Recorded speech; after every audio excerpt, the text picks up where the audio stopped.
Allô tout le monde, j'espère que vous allez bien. Je suis peu contente de vous retrouver dans une nouvelle vidéo. Puis aujourd'hui, ça va être une vidéo de mes dernières lectures, encore une fois. J'avais fait une partie 1 il y a quelques mois, je pense déjà. Mais ben là, j'ai lu plusieurs livres depuis. Donc j'avais envie de faire une partie 2. Je sais pas si c'est le genre de vidéo que vous aimez écouter. Je sais que personnellement, j'ai remarqué que c'est pas nécessairement les vidéos les plus écoutées sur ma chaîne parce que je pense que c'est différent des vlogs. Puis veut pas, je comprends aussi que c'est pas tout le monde qui aime la lecture. Mais je sais qu'il y en a certains d'entre vous qui aiment ça. J'ai plusieurs de mes amis aussi qui aiment ça. Donc je me dis que je continue à les faire parce que moi j'aime vraiment beaucoup ça parler de livres. Et là, je m'excuse, le soleil est vraiment fort. Mais j'aime ça y aller avec la lumière naturelle. Fait que ça se peut qu'il y ait des petits reflets dans mon visage. J'allume ma petite bougie de bougie harmonie. Je les aime trop, ça sent trop bon. Fait qu'on est prêt. Comme la dernière fois, j'ai tout écrit dans mon petit cahier. Puis je vous parle de ça. Bien tranquille. C'est ça. Fait que si ça vous intéresse de connaître mes dernières lectures, restez à l'écoute parce que c'est parti. Pour ma première lecture que j'ai fait, le livre s'appelait Pieds nus dans la gravelle de Maude Michaud. Je sais pas si ça vous dit quelque chose. Maude Michaud, si je me trompe pas, c'est la parfaite maman cinglante, je crois, qui a comme sa page Facebook et tout ça. Je pense peut-être même un blog. En tout cas, je savais même pas qu'elle avait déjà écrit un livre. J'avais même pas catché que c'était elle à la base quand j'ai lu le livre. Mais j'ai lu son livre. Comment je pourrais dire? Ben, premièrement, c'est un livre qui a 234 pages. Donc, ça se lit super vite, là. C'est un tout petit livre. Ensuite de ça, je me suis dit avoir donné une note de 7 sur 10. On dirait vraiment que je me prends pas pour la merde quand je dis des notes. Mais c'est juste pour vous dire un petit peu pour vous montrer un peu plus mon appréciation par rapport au livre. J'ai écrit que c'est un livre touchant, pour vrai. Je me suis surpris plusieurs fois à pleurer. Puis je vous dirais que c'est quand même... Je pense que les personnes qui sont pas comme autant attirées par la lecture peuvent pas vraiment comprendre c'est quoi de pleurer pour un livre. Je sais pas si vous comprenez. C'est pas comme de pleurer pour un film parce que t'as vraiment les images comme devant toi. Un livre, il faut vraiment que tu sois dans l'histoire, tout ça. Puis j'ai vraiment trouvé ça touchant. J'ai trouvé que c'était humain, que c'était triste. Ça parle comme... Je crois pas que c'est Maude Michaud qui raconte son histoire, mais c'est vraiment... elle parle de son enfance. Comme une femme qui a été laissée... une enfant qui a été laissée par sa mère. Il y était plusieurs dans la famille. C'est toujours leur père qui les a comme élevés. Elle a comme eu une grosse histoire d'amour puis tout ça. Fait qu'on les suit tout au long de leur histoire d'amour, de leur enfance, adolescence et tout ça. Puis après ça, je pense pas vous dire un punch, là, mais dans le fond, ils vont avoir un bébé, puis ainsi va la suite, là. Je veux pas dire trop de détails, mais c'est ça, on les suit beaucoup dans leur histoire d'amour, dans l'histoire de... comme leur histoire de famille. Tu sais, il y a une grosse tragédie qui arrive, tout ça, fait que c'est vraiment, vraiment touchant comme livre. Mais pour être honnête, je trouvais ça plus lourd que d'autres choses, lire ce livre-là. Ouch, Paul! Je trouvais ça vraiment, vraiment lourd à lire. Je trouvais ça bon, mais dur. Genre, c'est pas un livre que tu lis quand t'es joyeuse, puis je trouvais ça rough des fois. Quand t'es pas dans un nécessairement trop bon mood, lis pas ça, parce que c'est clairement pas le livre qui va te faire du bien, qui va te faire sourire. Mais sinon, c'est super bon, c'est différent de ce que j'avais l'habitude de lire. Moi, je lis souvent des petits livres légers, tout ça. Mais là, j'ai trouvé ça plus rough, mais super bon. Fait que je vous le conseille, je vais toujours mettre l'image du livre ici aussi pour que vous puissiez... voir à quoi il ressemble parce que souvent, mais moi je les loue à la bibliothèque de mon village, fait que je vais les reporter. J'en ai aussi que j'ai ici, mais c'est ça. Fait que je vais vous mettre l'image, puis je vous mets toujours les liens en barre d'infos pour vous les procurer, souvent au Renaud-Bré parce que c'est pas mal là que j'achète pas mal tous mes livres, puis il y a pas mal aussi tous les livres assez récents. Donc, Paul? Ok, non. Donc, on va y aller pour le deuxième livre. Excusez. Pour ma deuxième lecture, on est rendu au livre L'Adversaire de Emmanuel Carrère. Lui, je le lis parce que, dans le fond, vous allez vraiment rire. C'est un livre que j'ai lu pour l'école, pour mon cours de français du cégep. Fait que je sais pas si vous l'avez lu, vous aussi, dans le cadre de votre cours. Pour être honnête, c'est rare qu'on aime les livres, genre qu'on doit lire dans nos cours de français ou à l'école. Mais j'ai tombé en amour avec ce livre-là. C'est vraiment un bon livre. C'est un livre... comment je pourrais expliquer? Dans le fond, c'est une histoire vraie. Puis ça, c'est vraiment l'histoire d'un homme que vous pouvez aller voir sur Google, puis vous allez tout voir, pas tout voir l'histoire, mais c'est clairement recopié, là. Tu sais, c'est... Comment je pourrais dire? En tout cas, je sais pas si vous comprenez, là, c'est vraiment... c'est réel, là. Fait que, dans le fond, c'est Jean-Claude Roman. Ça s'est passé en 1993. Jean-Claude Roman, il a tué sa femme, il a tué ses enfants, ses parents. Puis après ça, il a essayé de se suicider, lui aussi. Il a menti pendant 18 ans à sa famille. Il leur a fait croire pendant 18 ans qu'il était médecin. Et dans le fond, il leur a toujours menti. Fait que vous allez comprendre un peu le genre, c'est un manipulateur, quasiment un psychopathe qu'on peut dire. Un homme très hypocrite, vous allez comprendre. C'est super bon. Puis Emmanuel Carrère, dans le fond, c'est un journaliste aussi. Donc, lui, quand il va être en prison, Jean-Claude Roman, il va aller le rencontrer pour écrire cette histoire-là. Fait qu'on voit les rencontres qu'il y a eu avec lui, on voit son avis à lui. On voit plein de choses, c'est tellement bon. Il y a 219 pages. Puis j'avais donné aussi une note de 7 sur 10 parce que je te dirais qu'au début, j'ai vraiment embarqué. Mais c'est assez dur à comprendre. Veux pas, c'est écrit comme en français de France, je sais pas si vous comprenez. Fait que c'est comme pas nécessairement toutes des expressions que je comprends. Ça s'est passé aussi il y a quelques années, donc il y a des choses qui ont changé, mais je trouve ça super bon quand même. Puis c'est rare que je lis des histoires comme des faits réels que j'aime autant. Puis j'ai vraiment embarqué beaucoup dans cette histoire-là parce que c'est... Ben tu sais, c'est pognant, là, tu sais, c'est rough. On voit clairement, on sait clairement comment il a tué ses enfants. On se rend compte aussi à quel point un homme peut être méchant, mais aussi... Comment je pourrais dire? Parce que dans mon cours, on l'a beaucoup vu, là, qu'il y avait beaucoup de dualité dans le personnage de Jean-Claude Roman, parce que autant que comme il pouvait être un homme bien, autant qu'il pouvait être un homme méchant et violent.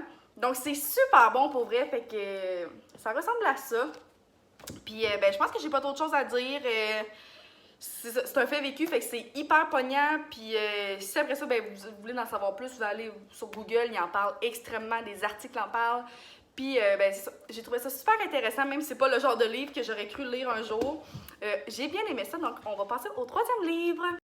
Le troisième livre que j'ai fait, je suis tellement contente de l'avoir enfin lu. Donc, c'est le livre À fleur de peau de Saverio Tomasella. Fait que c'est super bon, la couverture est, ma foi, tellement belle. Ça fait longtemps que j'avais acheté ce livre-là. J'ai encore l'étiquette, il m'avait coûté 22,95. Je sais pas si ça peut vous intéresser. Oh my god, j'ai tellement aimé ce livre-là. Premièrement, il y a 232 pages. Encore une fois, fait que un tout petit livre. C'est un livre de croissance personnelle. C'était mon premier livre de croissance personnelle. Et j'ai tellement aimé ce livre-là. Là, j'ai donné une note de 9 sur 10, mais j'aurais pu donner clairement un 10. C'est tellement bon. Dans le fond, c'est une personne qui est hyper sensible. Flora, le personnage principal, c'est une personne qui est hyper sensible. Elle va faire un vraiment gros cheminement personnel sur elle avec un prof de yoga qui va beaucoup l'aider. Ce prof-là, il va beaucoup l'aider à cheminer à travers son hypersensibilité. On voit sa vie de famille avec son mari, avec son garçon. On voit que c'est vraiment une routine qui est embarquée. C'est pas l'amour fou, si on pourrait dire. Flora, elle essaie de plaire à tout le monde, puis c'est beaucoup dur sur elle. Puis je me suis tellement beaucoup reconnue dans son personnage parce que même s'il y a des aspects qui me touchent pas nécessairement, il y en avait beaucoup qui me touchaient, puis ça m'a tellement fait du bien de lire ça. Puis pour être honnête, c'est un livre que j'avais de la misère à en lire. Tu sais, moi, si je peux être embarquée dans un livre, je peux lire 100 pages comme d'une shot, là. Genre, moi, je peux vraiment lire vite. Mais ça, c'est un livre que je lisais quasiment chapitre par chapitre parce que c'est un livre que je me suis tellement beaucoup concentrée. Genre, c'est beaucoup... Tu sais, oui, il y a une histoire au travers de ça, mais c'est beaucoup sur la croissance personnelle. C'est des trucs, c'est des réflexions, puis ça fait tellement du bien. C'est pour ça que quand que je lisais ce livre-là, je ne pouvais pas en lire trop parce que chaque chapitre me grugeait beaucoup d'énergie. Je sais pas si vous comprenez. On dirait que ça paraît intense comme ça, mais quand je le lisais, là, j'en parlais à tout le monde autour de moi parce que ça m'a tellement fait du bien. Je pense que chaque personne doit lire ce livre-là une fois dans leur vie, même si vous ne considérez pas que vous êtes hyper sensible ou que vous êtes plus à fleur de peau, parce qu'il s'appelle À fleur de peau. C'est vraiment bon à lire, puis je trouve que j'ai fait beaucoup de travail sur moi depuis que j'ai lu ce livre-là. Autant dans mes relations, autant dans mes... Tu sais, dans mon mindset, je pourrais dire, là, fait que ça m'a tellement fait du bien, fait que je vous le conseille tellement. Puis c'est ça, ça faisait longtemps que je l'avais lu, puis je l'avais pas encore... Ça faisait longtemps que je l'avais acheté, mais je l'avais pas encore lu. Puis à la fin, c'est vraiment cool, parce que t'as vraiment comme un petit guide, genre, que à chaque chapitre, mettons, ça dit comment ça traduit mon ultrasensibilité. Dans le fond, dans le chapitre 24, exemple, ça disait je suis très exigeant, exigeant, je me juge durement, qu'est-ce que cela m'inspire, comment y remédier, ça donne beaucoup de trucs, fait c'est super bon. Puis à chaque fin de chapitre, il y a toujours une petite quote, mettons, ma sensibilité est un don, je l'apprécie et je la développe, je m'aime, je m'accepte comme je suis, je suis attentive à mes perceptions, donc c'est super bon, puis c'est vraiment... tu sais, ce livre-là m'a vraiment fait recentrer sur moi-même, donc je l'ai adoré, je vous le conseille beaucoup. Et on va passer au 4e livre. Pour ma 4e lecture, j'ai lu le livre Célibataire cherche animal de compagnie de Marie-Christelle Gendron. C'est une autrice que je vous avais parlé, autrice, je pense que c'est ça qu'on dit, quand je vous avais parlé dans ma dernière vidéo de mes lectures. C'était le livre Une étale auberge que j'ai tellement aimé, puis c'était la même auteure, fait que je me suis dit go, je l'essaye, même si ça a l'air vraiment quétaine, je vais vous mettre l'image ici, puis vous allez voir à quel point ça a l'air quétaine. Je l'ai pris à la bibliothèque municipale, et j'ai tellement aimé ce livre-là. Encore une fois, Marie-Christelle Gendron, j'aime tellement la manière qu'elle écrit, c'est simple, c'est... genre... c'est ça, c'est simple, c'est léger à lire, mais ses histoires sont full poignantes, j'aime ça. Puis, c'est ça. Dans le fond, le livre a 376 pages. J'ai donné une note de 9,5. Encore une fois, j'aurais pu lui donner un 10. J'ai adoré ce livre-là. C'est vraiment, dans le fond, Amélie, la personnage principale, est vétérinaire. Fait qu'on voit beaucoup, tu sais, les personnes qui aiment pas trop les animaux, qui sont pas tant intéressées au métier de vétérinaire, de technicienne et tout ça.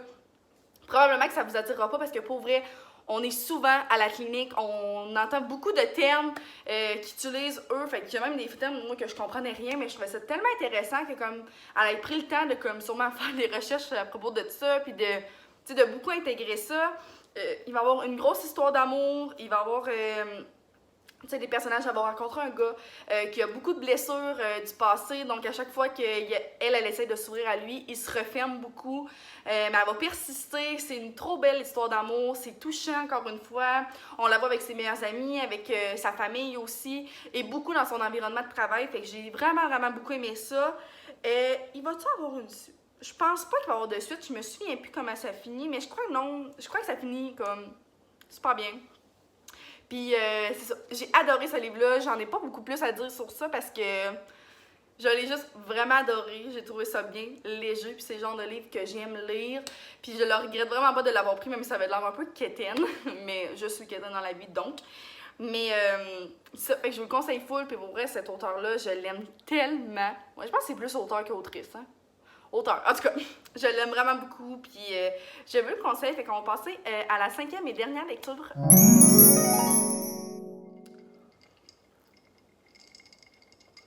On est prêt. Donc, ma dernière lecture, je l'ai faite dans les dernières semaines. Là. Je l'ai terminée lundi, je crois. Et je l'ai vraiment beaucoup aimé. C'est le premier tome d'une série, je pense, de 5 livres. Donc, ça s'appelle La Villa Rose. Moi, c'était le tome 1. Donc, c'est Retour à Cedar Cove. Je vais vous mettre encore une fois l'image là.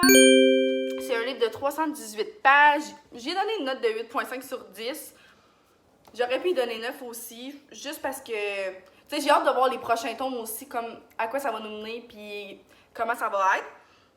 Dans le fond, c'est une femme qui a perdu son mari. Son mari est mort d'un accident, il venait juste de se marier. Elle achète une villa, donc un gîte, si on pourrait dire, dans un autre, ben tu sais, dans un autre, je connais pas trop les provinces, villa, tout ça, là, mais en tout cas, tu sais, c'est quand même assez loin de chez elle, fait qu'elle quitte, genre, sa petite vie routinière après la mort de son mari, puis elle achète ça. Donc là, elle va avoir des visiteurs qui vont y apporter beaucoup. C'est des visiteurs qui ont un lourd passé eux aussi. Donc, on suit l'histoire de Abby, la personnage principale qui achète le gîte, mais aussi de... Non, pas d'Abby, elle s'appelle Jo-Marie, et Abby, c'est une visiteur. Puis on suit aussi Abby et Josh qui vivent eux aussi leur histoire, qui reviennent eux aussi à Cedar Cove. En tout cas, c'est super bon. Chaque chapitre, on voit la vie différente de chaque personne. Je sais pas si vous comprenez.